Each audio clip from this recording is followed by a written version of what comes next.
ವಿದ್ಯಾರ್ಥಿಗಳ ಮಾನವಕ್ಕೆ ಕಾರಣವಾಗುತ್ತಿರುವ ಕೇಂದ್ರ ಬಿಜೆಪಿ ಸರ್ಕಾರಕ್ಕೆ ಅಯ್ಯಯ್ಯೋ ಅಯ್ಯಯ್ಯೋ ಅಯ್ಯಯ್ಯೋ ಅಯ್ಯಯ್ಯೋ ಬೇಕೇ ಬೇಕು ಬೇಕೇ ಬೇಕು ಬೇಕೇ ಬೇಕು ಧಿಕ್ಕಾರ ಧಿಕ್ಕಾರ ಧಿಕ್ಕಾರ ಧಿಕ್ಕಾರ ಕೊಡಲೇಬೇಕು ಕೊಡಲೇಬೇಕು ಒಂದೇ ಒಂದೇ ಒಂದೇ ಎಲ್ಲಿಯವರೆಗೆ ಹೋರಾಟ ಎಲ್ಲಿಯವರೆಗೆ ಹೋರಾಟ ಏತಕ್ಕಾಗಿ ಹೋರಾಟ ಏತಕ್ಕಾಗಿ ಹೋರಾಟ ಕೊಡಲೇಬೇಕು ಕೊಡಲೇಬೇಕು down down down down down down kick out kick out kick out kick out kick out kick out kick out kick out ಅಯ್ಯಯ್ಯೋ ಅಯ್ಯಯ್ಯೋ ತೊಲಗಲಿ ತೊಲಗಲಿ ತೊಲಗಲಿ ತೊಲಗಲಿ ಪಾರ್ಲಿಮೆಂಟ್ ಅಲ್ಲಿ ರಕ್ತವನ್ನು ಕೊಡಿಸ್ತಾ ಇದ್ದಾರೆ. ಇವತ್ತು ನಿನ್ನೆ ಲಾಠಿ ಚಾರ್ಜ್ ಅಲ್ಲಿ ಹಲವಾರು ವಿದ್ಯಾರ್ಥಿಗಳಿಗೆ ರಕ್ತಪಾತ ಆಗಿದೆ. ಇದಕ್ಕೆಲ್ಲ ಕಾರಣ ಇವತ್ತಿನ ಕೇಂದ್ರ ಬಿಜೆಪಿ ಸರ್ಕಾರ. ಇವತ್ತಿನ ಕೇಂದ್ರ ಬಿಜೆಪಿ ಸರ್ಕಾರದ ತಪ್ಪು ನೀತಿಯಿಂದ ಹಲವಾರು ವಿದ್ಯಾರ್ಥಿಗಳು ನೇಣು ಹಾಕೊಂಡಿದ್ದಾರೆ. ಪ್ರತಿ ಒಂದು ಎಕ್ಸಾಮ್ ಅಲ್ಲೂ ಕೂಡ ಪ್ರಶ್ನೆ ಪತ್ರಿಕೆ ಸೋರಿಕೆ. ಯಾವುದೇ ಪರೀಕ್ಷೆ ಕೂಡ ಇಲ್ಲಿ ತನಕ ಕೇಂದ್ರ ಬಿಜೆಪಿ ಸರ್ಕಾರ ನಡೆಸಿರ್ತಕ್ಕಂಥದ್ದು ಒಂದೇ ಒಂದು ಪ್ರಶ್ನೆ ಪತ್ರಿಕೆ ಸೋರಿಕೆ ಆಗಲೇ ಆಗಿಲ್ಲ. ಕೊಡಲೇಬೇಕು ಕೊಡಲೇಬೇಕು ಕೊಡಲೇಬೇಕು ರಾಜೀನಾಮೆ ಕೊಡಲೇಬೇಕು. ಎಲ್ಲಿಯವರೆಗೆ ಹೋರಾಟ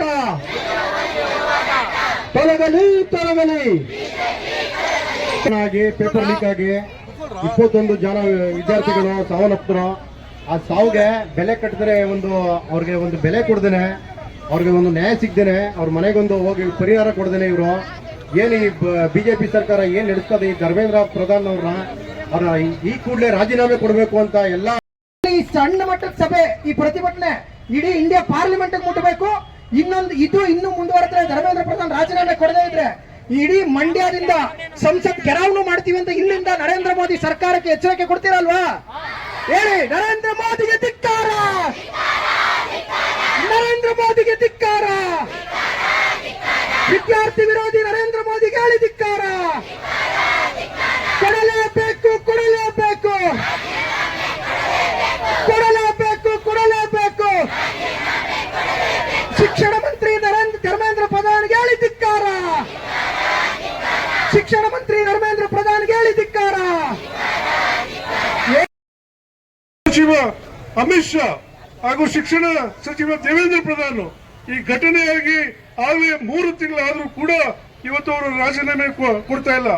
ಇವತ್ತು ಏನು ಕೇಂದ್ರ ಸರ್ಕಾರ ಅಧಿಕಾರಕ್ಕೆ ಬಂತು, ಯಾವ ಉದ್ದೇಶ ಇಟ್ಕೊಂಡು ಬಂತು? ಮಕ್ಕಳಿಗೆ ವಿದ್ಯಾರ್ಥಿಗಳಿಗೆ ನಾವು ವರ್ಷಕ್ಕೆ 2 ಕೋಟಿ ಶಿಕ್ಷೆ ಕೊಡ್ತೀವಿ, ಉದ್ಯೋಗ ಕೊಡ್ತೀವಿ ಅಂತ ಹೇಳಿದ್ರು. ಎಲ್ಲಿ ಕೊಟ್ರು? ಉದ್ಯೋಗ ಕೊಡೋದಿರ್ಲಿ, ಇವತ್ತು ಎಕ್ಸಾಮ್ ಅಲ್ಲೇ ಇವತ್ತು ಅವ್ಯವಹಾರ ಮಾಡ್ತಾ ಇದ್ದಾರೆ. ಈ ಒಂದು ಸಂವಿಧಾನ ವಿರೋಧಿ ಬಿಜೆಪಿ ಸರ್ಕಾರ ಈ ದೇಶದಿಂದ ಹೋಗ್ಬೇಕು ಅಂತ ಈ ಸಂದರ್ಭದಲ್ಲಿ ಹೇಳ್ತಾ ಈ ಒಂದು ಹೋರಾಟವನ್ನ ನಾವು ನಿರಂತರವಾಗಿ ಶಿಕ್ಷಣ ಸಚಿವ ದೇವೇಂದ್ರ ಪ್ರಧಾನ್ ರಾಜೀನಾಮೆ ಕೊಡಬೇಕು, ಗೃಹ ಸಚಿವ ಅಮಿತ್ ಶಾ ರಾಜೀನಾಮೆ ಕೊಡಬೇಕು ಅಂತ ವಿದ್ಯಾರ್ಥಿಗಳ ಬಾಳ್ನಲ್ಲಿ ಆಟ ಆಡಿದ್ರಲ್ಲ ಅದಕ್ಕೆ ಧಿಕ್ಕಾರ ಹೇಳಲ್ವಾ? ಹೇಳ್ತೀರಾ ಹೇಳಲ್ವಾ? ಇವತ್ತು ನೀಟ್ ಎಕ್ಸಾಮ್ ನರೇಂದ್ರ ಮೋದಿ 30 ಜನ ಇಡೀ ದೇಶದಲ್ಲಿ ಮಕ್ಕಳು ಸೂಸೈಡ್ ಮಾಡ್ಕೊಂಡು 30 ಜನ ಎಕ್ಸಾಮ್ ಬರೆದು ಬಂದ ಮೇಲೆ ನಾನು ಪಾಸ್ ಆಗ್ತಿದೆ, ನನಗೆ ತಿರ್ಗಾ ಓದಕ್ಕಾಗಲ್ಲ ಅಂತ 30 ಜನ ನಮ್ಮ ಅಕ್ಕ ತಂಗಿಯರು ಅಣ್ಣ ತಮ್ಮದಿರು ಸತ್ರು. ಒಂದು ಇಂಚು ಕನಿಕರ ಇಲ್ಲ ಈ ಕೇಂದ್ರ ಸರ್ಕಾರಕ್ಕೆ. ನಾವು ರಾಜಕೀಯ ಮಾಡ್ತಾ ಇಲ್ಲ, ವಿದ್ಯಾರ್ಥಿಗಳ ಬಾಳಲ್ಲಿ ಆಟ ಆಡ್ತಾ ಇದ್ದೀರಾ. ನರೇಂದ್ರ ಮೋದಿ ಅವರೇ, ಶೋಕಿ ಮಾಡೋದ್ ಬಿಡಿ, ಆ ವಿದ್ಯಾರ್ಥಿಗಳ ಬಾಳಿಗೆ ಬೆಳಕಾಗಿ ಅಂತ ಕೇಳ್ತಾ ಇದೀವಿ. ಇದು ಕೇಳತ್ತಪ್ಪ? ಕೇಳೋದಕ್ಕೆ ಲಾಠಿಲ್ ಹೊಡಿತಾರೆ ಅಂದ್ರೆ ನಾವೇನ್ ಹೇಳ್ಬೇಕು? ಏನ್ ಹೇಳ್ಬೇಕು? ಬರೀ ಲೋಕಸಭೆಯ ವಿರೋಧ ಪಕ್ಷದ ನಾಯಕ ಅನಾಮತಾಗಿ ಎತ್ಕೊಂಡು ಹೋಗ್ತಾರೆ ಅಂದ್ರೆ ಎಂತ ದರಿದ್ರ ಸರ್ಕಾರ ಅಂದ್ರೆ ಇದು ಈ ಗೌರ್ಮೆಂಟ್ ವಿದ್ಯಾರ್ಥಿಗಳ ಬಾಳಲ್ಲಿ ಆಟ ಆಡ್ತಾ ಇದ್ದಾರೆ. ಇದನ್ನ ಇವತ್ತು ಸಾಂಕೇತಿಕವಾಗಿ ಮಾಡಿದೀವಿ. ಕೇಂದ್ರ ಮಂತ್ರಿ ಧರ್ಮೇಂದ್ರ ಪ್ರಧಾನ್ ರಾಜೀನಾಮೆ ಕೊಡ್ಲಿಲ್ಲ ಅಂತ ಹೇಳಿದ್ರೆ ಇಡೀ ಬೆಂಗಳೂರು ಮೈಸೂರು ರೋಡ್ ಅಲ್ಲಿ ವಿದ್ಯಾರ್ಥಿಗಳನ್ನ ನಿಲ್ಲಿಸಿ ಈ ಮಂಡ್ಯ ಅಂದ್ರೆ ಇಂಡಿಯಾ ಅನ್ನೋದನ್ನ ನರೇಂದ್ರ ಮೋದಿ ಅವರಿಗೆ ತೋರಿಸ್ತೀವಿ. ಇದು ವಿದ್ಯಾರ್ಥಿಗಳ ಹೋರಾಟ, ಇದು ಕಾಂಗ್ರೆಸ್ ಹೋರಾಟ ಅಲ್ಲ, ಬಿಜೆಪಿ ವಿರುದ್ಧದ ಹೋರಾಟ, ಜನತಾದಳದ ಹೋರಾಟ ಅಲ್ಲ. ಇದು ವಿದ್ಯಾರ್ಥಿಗಳ ಪರ ನಾವು ಮಾಡೋ ಹೋರಾಟ. ವಿದ್ಯಾರ್ಥಿಗಳಿಗೆ ಇವತ್ತು 2 ಕೋಟಿ ಉದ್ಯೋಗ ಕೊಡ್ತೀವಿ ಅಂದ್ರೆ ಯಾವ ವಿದ್ಯಾರ್ಥಿಗಳಿಗೆ ಉದ್ಯೋಗ ಸಿಗ್ತಾ ಇದೆ? ಎಲ್ಲೇ ಆಗಿದೆ? ಏನಾಗಿದೆ? ವಿದ್ಯಾರ್ಥಿಗಳ ಬಾಳು ಇವತ್ತು ಕತ್ತಲಾಗಿದೆ. ಆದ್ರೆ ನೀವು ನಮಗೇನೂ ಗೊತ್ತಿಲ್ಲ, ನಮಗೆ ಸರ್ಕಾರಕ್ಕೆ ಸಂಬಂಧನೇ ಇಲ್ಲ ಅಂತ ಕೇಂದ್ರ ಸರ್ಕಾರ ನಡ್ಕೊಳ್ತಾ ಇರೋದು. ಇದು ಜನ ವಿರೋಧಿ ವಿದ್ಯಾರ್ಥಿ ವಿರೋಧಿ ಸರ್ಕಾರ. ಇದಕ್ಕೆ ನಾನು ಧಿಕ್ಕಾರವನ್ನ ಹೇಳ್ತೀನಿ. ನಿಮ್ಮ ದಪ್ಪ ಚರ್ಮದಿಂದ ಆಚೆಗೆ ಬನ್ನಿ. ದೆಹಲಿಯಲ್ಲಿ ವಿದ್ಯಾರ್ಥಿಗಳ ಮೇಲೆ ಲಾಠಿ ಚಾರ್ಜ್ ಮಾಡೋದನ್ನ ನಿಲ್ಲಿಸಿ.